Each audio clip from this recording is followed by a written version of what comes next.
When Ian Thorpe steps onto the blocks at the Swimming World Championships, it won't just be the hopes of Australia resting on his shoulders. He'll be carrying with him the expectations of one company and their quest to design the ultimate bodysuit. My goal in this sport is to be the fastest swimmer that I can possibly be. And so I look to a bodysuit, and bodysuit's a wonderful thing. The suit in question is the Adidas Jet Concept, the result of a unique 3-year collaboration with the world's greatest freestyle swimmer. Employing revolutionary riblet technology, the Jet Concept has redefined what is possible in the field of swimwear engineering and performance. It probably improves 1/100th of a second, and that can be the difference between making a final and winning a race. Designing a suit that could make such a crucial difference presented a huge challenge for the Adidas innovation team. They'd already produced a groundbreaking bodysuit that Ian Thorpe wore at the 2000 Olympics on the way to winning 3 gold medals.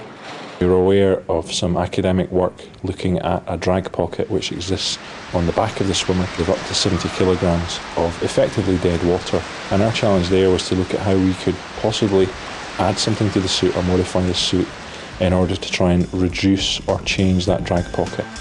That necessitated venturing into the highly complex world of fluid dynamics to look at the 3 forms of drag associated with swimming: friction, form and wave. Friction drag accounts for 8% of the total drag load and is affected by what a swimmer is wearing and their skin's contact with the water. Form drag relates to the resistance created by the shape of a swimmer as they move through the water and makes up 56% of the total drag load. Wave drag accounts for the remaining 36% and is created by the oscillations of the water. Most people within sportswear will focus actually only on one area, which is friction drag. However, for us, friction drag is almost a little bit of a dead end because you can only influence a very small proportion of the total drag of the swimmer. For that reason, we decided to try and look at the influence we could make on form drag.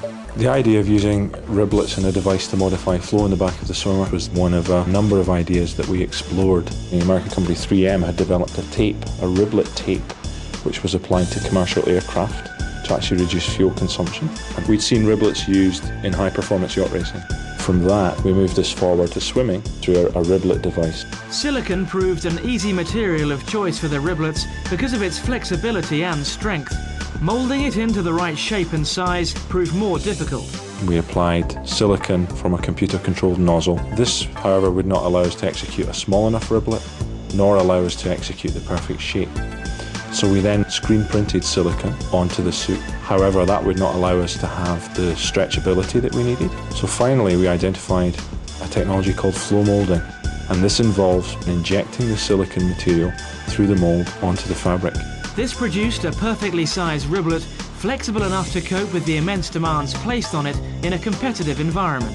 It takes a long time to get on. It's taking about 20 minutes to get on, yet the benefits outweigh, I guess, that little bit of exertion before competition. The amazing thing about Ian's suit is the second skin fit. If I was to show it to most people, they would think it was a small or even a children's size. The innovation team spent the early part of 2002 testing the prototype Jet Concept suit under laboratory conditions to determine the theoretical effectiveness and positioning of the riblets. Putting an elite swimmer like Ian Thorpe in a wind tunnel can tell us a lot, but we need to know much, much more.